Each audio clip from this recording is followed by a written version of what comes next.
Alright, what is up? It is your boy Ang here, bringing to you as a brand new freaking video, man. So look, listen, today we got a banger because I'm going to be giving you some of the most crucial beginning tips if you're looking to take your truck off-road. We are approaching the weekend and I can already smell the beginners thinking about taking their off-roading.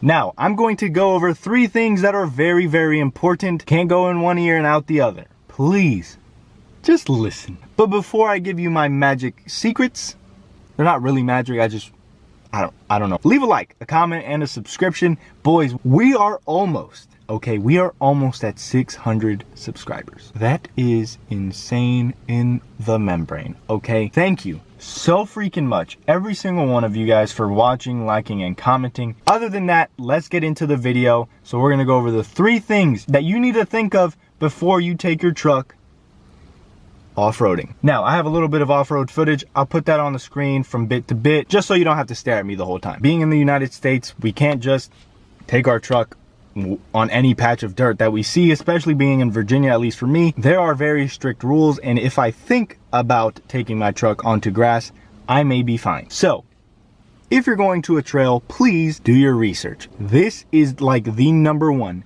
biggest tip that I could give you, just because other people have gone to this trail, they've ridden it a bunch of times, and they know where you can mess up, and most people are very helpful in that aspect. There is a trail near me, Peters Mill Run. That is a very popular trail here in Northern Virginia. When I found out that was a trail nearest to me, I was just gonna run up there and go for it. Thankfully, I did not, and I did my research. So I did a bunch of video watching, like hundreds of videos, okay? I would watch I would watch Tacomas do it, I watched a Tundra do it, I watched a Jeep do it, I'm sorry. And I learned a lot from that video, so that when I got there, I wasn't just like, am I in the right spot?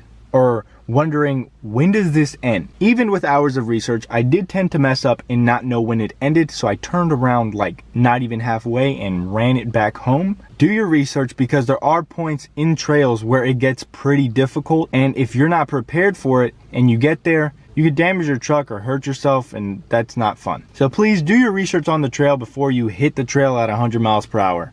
#2, this one is very, very important. Be prepared for the worst. So there's an old saying, prepare for the worst, hope for the best. And that could not be any more true when you're off-roading, because things can get ugly really fast. And if you're not prepared, well, then it can get ugly. I can go over some of the smaller things, but of course, if the trail's a little bit more difficult and you feel the need to upgrade your rig a little bit more, then by all means, go for it. Easier said than done, but some of the stuff on the Tacoma actually isn't the best for off-roading. For example, the mud flaps. I'm going to show you mine. They are very scraped up. Not really, but scraped up, okay? And that is something that you may see as not that important, but when you're off-roading, you're using all 5 senses. Hearing is like one of the biggest parts, okay? If you hear something wrong, I would clear something, scrape, instantly I would break and like freak out, okay? I thought, you know, axles broken, tires popped, truck total. Nope, the mud flap just scraped on grass and made the biggest noise. But I would recommend you take those off, just because it is clipped onto the truck in 4 different spots. So that's 4 places that you can strip this. If it does get caught somewhere a little bit more severe, it can pull that off horrendously. I went off-roading on September 11th. That is my birthday. It is September 29th, and the shoes that I took are still dirty. Why is that important? Because where were my shoes at? On the floor. So if you do not have all-weather floor mats, I thankfully have some, and I will link them down below. I actually have a coupon code for you guys, so if you need some, you can pick those up from Yita Motor. Mud and gunk are the worst things to get inside your truck. They do not come out easily. And if you do not want to spend hundreds of dollars on a detail or your weekend cleaning your truck, I would definitely recommend just getting the all-weather mats, especially coming up on winter. Another thing, just because you have side steps does not mean those are rock sliders. It can get bad really, really fast, especially the Predator tube steps.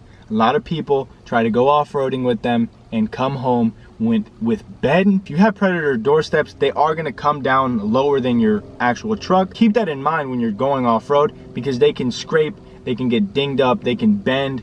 It's just something to keep in mind. When you're off-roading, you want to have as much ground clearance as you can and try not to have so much stuff in the way. So my #3 thing kind of breaks into two things, but they kind of play into the same thing. And part one is be very careful. Again, these trucks are very, very expensive. Kind of have to understand everything because everything takes a play in your next move. I was stuck at one point and I gave it some gas. These trucks have independent suspension up front and they aren't as strong as obviously a solid axle. So me going stronger and faster at something means more weight on a weaker component, and that is not bueno news. Now that I know that, I obviously won't be doing that again, but it's just something to take into consideration, okay? Please be very careful when you take it off-road. I know you can get carried away because it's a lot of fun. You want to get out there and just enjoy yourself and have a lot of fun. I did that, and if I could go back, I would do it again because nothing happened. But just to keep in mind, okay, these things can go bad in a blink of an eye. Now you have me in your head, okay? The next time you want to do something dumb, please don't think about it, all right? Is there another way we can take care of this? But the second part is if you could please bring somebody with you, okay? This and number one are the biggest help. I had my girlfriend, thankfully, she was out there. When we go outside, she has a saying, why is it so gross out here? Or what is this place? Babe, it's the outdoors where we do things, okay? Where we have fun. Side note, we saw a caterpillar. Let me correct myself. I saw a caterpillar, she saw Godzilla. Back to the tips.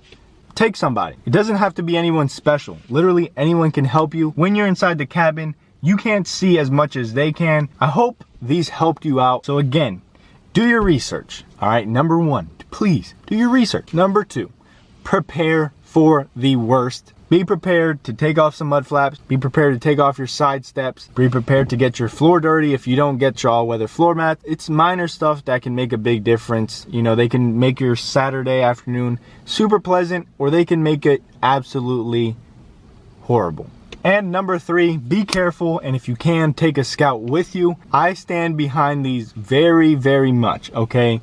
These are important tips that will save you money and time. If these helped you out, please leave a like, a comment, and a subscription. Guys, 600, come on. Make your boy get to 1,000 before next year. We have October, November, and December. We have 3 months to get me 409 subscribers.